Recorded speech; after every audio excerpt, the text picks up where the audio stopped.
PA12. It is 12 feet long, 2 feet on the sides, and 34 inches wide. So nice size kayak, extremely stable. I am 6'4.5", 230 pounds, and I can step off the dock straight into this kayak no problem.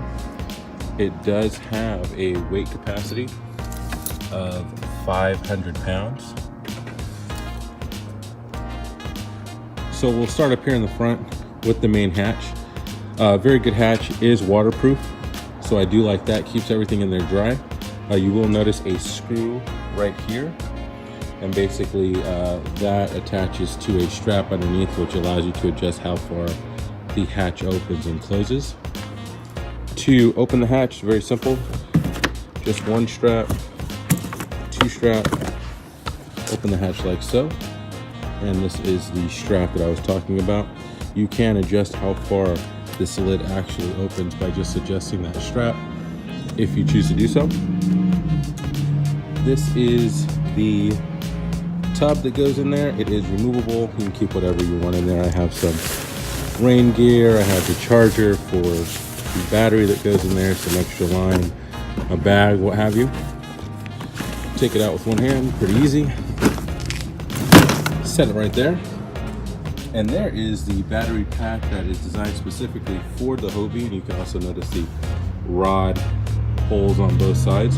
That tiny little battery right there will last all day. I'm 8+ hours easy powering that 9-inch Lowrance there, that bad boy, with side imaging. So pretty awesome there. It recharges really quick, and I've even charged this just on from the vehicle by plugging it into the lighter. So pretty awesome. Lithium battery, very light, doesn't add weight to the kayak. So that's it for the front hatch. Again, it is waterproof. It does have a nice weatherproof seal right here. Had no issue with that whatsoever.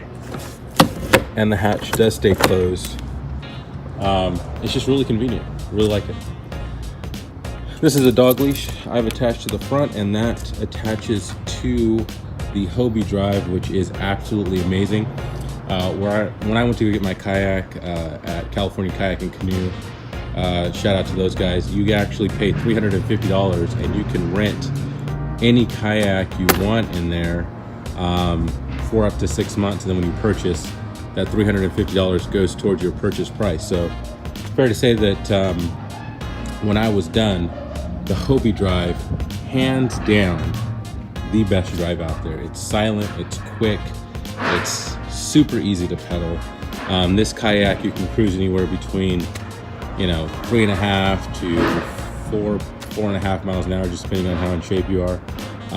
Even if you're out of shape, you can cruise at 3.5 miles an hour. I go out with a lot of native guys, and they pretty much max out at about 2.5, 2.9, pushing it. If you really want to get your exercise in with this Hobie, you can get it north of 5 miles an hour and be just fine. So the Hobie drive is very cool. And then also, the only other thing that people say is the reverse strap, like not being able to instantly go in reverse. Yeah, that's a non-issue. You really just reach down and pull a lever, give it 2 kicks, and you're out of there. So if you were ever thinking about the reverse drive being an issue, it's not. And this is not coming from a Hobie fan guy. I didn't even really think that I would like them too much, but it turns out that they're pretty awesome. Over here you have this center, basically it's just a placement until you put in the Hobie drive, so I have that in there. It does come with Hobie PA standard.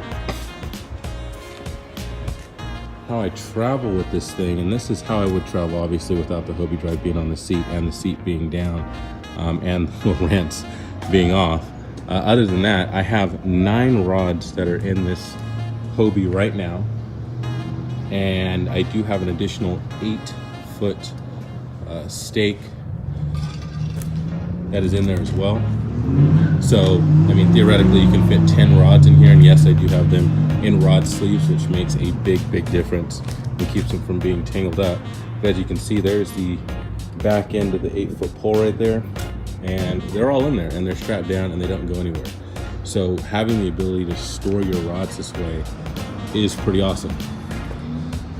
Also, you will notice that this Hobie is on a trailer. This is not, well, empty, this kayak really isn't that heavy. If you take the seat off, if you take all your gear off, it's not really as heavy. You could car top this thing if you wanted to, but for me, after having two 14-foot kayaks, I was over the car topping thing, so I did put this thing on a trailer, and the benefit of that is less time taking your gear off and putting it away from going in and onto the water, so that's pretty awesome. I will start over here. These two accessories are pretty cool if you want to drill into these for any type of custom mounts. I haven't done it, haven't found the need to. You can also remove these, so if you do, you know, mess something up by drilling in here, you can obviously replace those. Hobie H-Rail I think is awesome. For all the Hobie accessories, you are going to pay a little bit of a Hobie tax for H-Rail accessories, but the H-Rail is great for just holding on for stability, picking it up, maneuvering it, and I really like those. Also, you do have your steering on both sides for your rudder, so that's going to be on the left and the right side, which is really convenient. It does come standard with one of these holders here. I did buy another one to have one on both sides, and also a cup holder that goes on the H-Rail. It also does come standard with the rod butt holders right here that also go on the H-Rail. All in all, if you really had a ton of rods, you can get up to 18 rods on this kayak if you wanted to, just by adding these rod tubes, oh my goodness, on the H-crate. You can add a bunch of them, and you know, also with your 4 holders, rod holders up there, rod tubes, excuse me, up there, you can, I mean, you can pack more than 4 in there if you wanted to, but if you're, you know, concerned about not being able to take all your rods, it won't be an issue. You have your holders for your paddles back here, which I thought this kayak would be horrible to paddle. I actually tried it one time. It's not really as bad as I thought it was gonna be. Obviously I wouldn't want to paddle this thing all day because, you know, you buy this kayak to pedal it, but if you had to, it's not really that bad. One thing I like about the Hobie, or another thing I like about the Hobie, is the grab handles in the front and the back. They're not ropes, they're not something flimsy, they're not something that's gonna break. Not only can you add accessories on the back of here, but it's just really, you can get a really firm grip. If you wanted to add a power pole or anything like that, or any other type of accessories, troller motor, this right here allows for a ton of accessories, but be prepared to pay a price to get us something that's Hobie specific. You do have a back hatch right here. I have used this once for the installation of the fish finder, and that's about it. You do have 2 built-in rod holders right here, which I've used this one for the GoPro. And that's about it other than this chair. And this is absolutely, hands down, uncontested, the most comfortable chair you can get on a kayak. If you lose it, it's $500, but it is an amazing, amazing, amazing comfortable chair. To adjust it is fairly simple. All you're doing is pulling on either the left or right hand side to adjust the chair going forward and back, or the seat rising and lowering. You also do have your lumbar support, which is also very easy. All you're doing is twisting this or pulling it down to release it, and it adjusts your lumbar support. So very, very, very comfortable chair.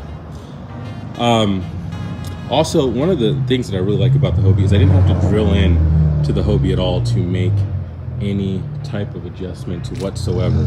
So even here, I'll show you for the Lowrance. it comes built in with this right here to put your fish finder. So all I had to do was push the wires through here. I didn't have to drill into the Hobie at all. It was already done. That was pretty awesome. The power and the transducer cords are right here. They go straight into the Lowrance when I'm ready, and I'm good to go. Another thing that is pretty amazing about the Hobie PA is this front hatch. So it comes in a couple of different configurations. When I first got it, it did not come with this box here. I actually purchased that because I use more soft plastics than anything. And as you notice, I fit all of my tackle underneath the seat there. And then my extra tackle goes in the H crate. So, you know, when I'm out on the water, it's very easy if I want to change something to pull those out from underneath the seat. I have them on both sides, and the cool thing is there's even a strap underneath there, so that, you know, if I'm traveling or I just want to, you know, if there's some choppy water, I can put a strap over those tackle boxes and they'll stay put. How the Hobie comes standard is not with this. I'll try to take this out with one hand.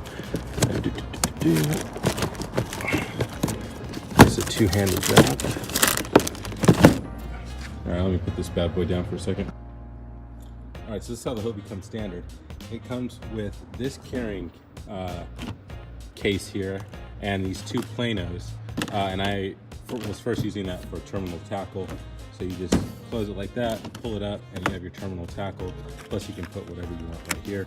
I ended up taking that out. Very easy. And just placing this box in here. Boom. So you have multiple options there, but this is super convenient for, you know, getting access to things that you're going to use constantly out there on the water. And if you want to add a sail or you know, any type of camera, front-facing camera or cell phone holder, you can use this right here. So I mean, realistically, the Hobie Pro Angler is called a Pro Angler because it's just that. I mean, these guys have really nailed this kayak as far as getting out on the water, comfortable seat, which really adjusts really easy, high and low. You just, you know, simply pull a strap here, and I'll go over those real quick. I did forget those. So on this side, on your right side, you do have the transducer strap. And basically what this allows you to do is rise and lower your transducer if you're going into really shallow water or, you know, getting it in or off the water. You can just literally pull your transducer up completely into the kayak. It's fully protected, so I really like that. You have your rudder on this side, so you simply just pull that and it'll drop your rudder. If you're in wind or in the current and you want to increase your tracking ability, then what you'll do is you will drop your skeg, and this will reduce your turning radius, but it will keep you straight if you needed it again in wind or current or anything like that. And then this is a kickstand for the seat. You simply pull that and the seat will drop, and then to pick the seat up or get it back to this height, you simply just pick it up and it locks right back into position. It's really, really convenient. So guys, what do I think overall about the Hobies? Well, they're awesome. There's no other way around it. Hobies are definitely at the top of the kayak game, if not the top. The only thing that sucks about a Hobie is the Hobie price, right? You know, I think they're unfortunately going to keep raising that price until they get to a point where they find that people just will no longer pay for a Hobie for that price. But what you get from the quality, what you get from the design, what you get from the comfort and the features, and the resale value is all really good. Like I mean, if you hate Hobies, I think you just don't like good quality, or you have something inherently against Hobie for some reason or another. But once you get on one and you get on the water, you completely understand what the craze is about and why everybody wants a Hobie. Now, this isn't a knock against other companies. There are other, you know, good kayaks out there. There are more affordable kayaks out there that come with, you know, some quirks and some things and some tweaks and some modifications like rudders and squeaky seats and pedal modifications. And, you know, there's a plethora of stuff out there you got to do. So you really just find out what's comfortable for you and what's best for you. For me, being my third kayak, I really, you know, my first kayak was the ATAK 140. Great kayak, really stable kayak. I think when I started kayaking, I was like 260. I'm down to like 228 right now. So it was a paddle kayak. And I enjoyed it. It was a great kayak. I really like the open deck concept. I don't like anything in between my feet because I do like to stand up and I do like to fish that way. So that was important to me. So the ATAK 140, 14-foot kayak, 100 plus pounds, I believe, 80 to 100 plus pounds. And it was it was a paddle. So depending on your fitness, that could definitely depend on how far and how much you actually want to get out there and paddle. Now, paddling is awesome because it generally keeps the kayaks lighter. You can get longer kayaks that track better. And what I mean by that is it just stays straight. And you know, it really is just a really good kayak. It did also have a really comfortable seat as well. Not nearly as comfortable as a Hobie, but definitely very comfortable seat. After that, I realized, maybe I want to put a troller motor on a kayak because that would be kind of awesome. So I moved up to the Nucano Pursuit, which also had Boondocks landing gear and had a really open platform. Nucano, really, you kind of just make it whatever you want. You have this really open platform to do whatever you want, and that's really awesome. And then after carrying and doing all the stuff with the troller motor, I decided, you know what, that's really not for me either. I really want this hands-free experience. So I went for, I knew my third kayak was going to be a pedal drive. I didn't know which pedal drive, but I knew it was going to be a pedal drive. And, you know, after going through a lot of the other pedal drives, for speed, for comfort, for reliability and less noise, my last kayak that I was going to test, I was like, hey, you guys have a 2019 Hobie Outback. I really didn't like any of the Hobies beforehand because they were just narrow. They didn't have a lot of room. Again, no really, that open cockpit feature for standing and stuff really wasn't there. But I decided I would take it out nonetheless. I took out the 2019 and I just absolutely was jaw drop struck at how fast that kayak was. Again, another comfortable kayak, but myself being 6'4.5", I wanted something just a little bit longer. And I don't mean the kayak, I mean from my feet, from the pedals to the seat. And I actually really thought that I was going to end up going with the 2019 Outback. Amazing kayak, comes with a ton of extra features, and it's $1,000 cheaper than the Pro Angler. So I thought I was really set on the 2019 Outback. And then I got in a 2018 Pro Angler, and the moment I stepped off the dock onto the kayak, and it was the stablest kayak I'd ever stepped on, I was sold. Once I sat down, I was sold. It's just, hands down, the most enjoyable on the water. So let's talk about the negatives. It is a heavy kayak. You can definitely car top this thing if you want to. You will spend more time emptying it completely out and putting all your gear away and all that kind of fun stuff. But you can do it. I would definitely recommend trailering this or putting it in the back of a truck. Oh, okay. That's what I would recommend. Because you want to make it as enjoyable to get in and off the water. That way you go more, right? When it becomes really inconvenient, you tend to go less. So, you know, you may really think about getting a trailer. The trailer that I got, I picked up for $200 on Craigslist, and does everything I needed to do. So, you know, just look for a deal out there, or if you really want to get one of the kayak trailers that's in your budget, those are also great. They're really light. You can do that as well. I would definitely, first choice, trailer it. That way you can load it up with all your gear, keep it there, and you're in and off the water really quickly. Next is a truck. Lastly is car topping. The other downside of a PA is they're tall. They are very tall. The other two kayaks that I mentioned are very low to the water, or the three kayaks that I mentioned are low to the water. That's the ATAK 140, the Pursuit, the Nucano Pursuit, and the Hobie Outback 2019. They're all low. So when the wind picks up, it's not really a big deal for those kayaks. For the pro anglers, because they're so much higher, wind definitely is a factor. So you will be using that skeg. Even with the skeg down, you know, when the wind is pushing me at, you know, 0.8 miles an hour or 1 mile an hour, lower kayaks are probably moving at 0.3, maybe 0.4. So it definitely does make a big difference. Also, I'm a, you know, taller guy, I'm a bigger guy, so I catch more of that wind. But you can definitely feel it in the wind.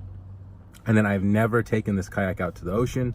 However, those guys that do go out and do some saltwater fishing say they definitely would prefer an Outback over a PA. Not that the PA can't be done. And the only reason why they do that is, or they say that, is for launching, right?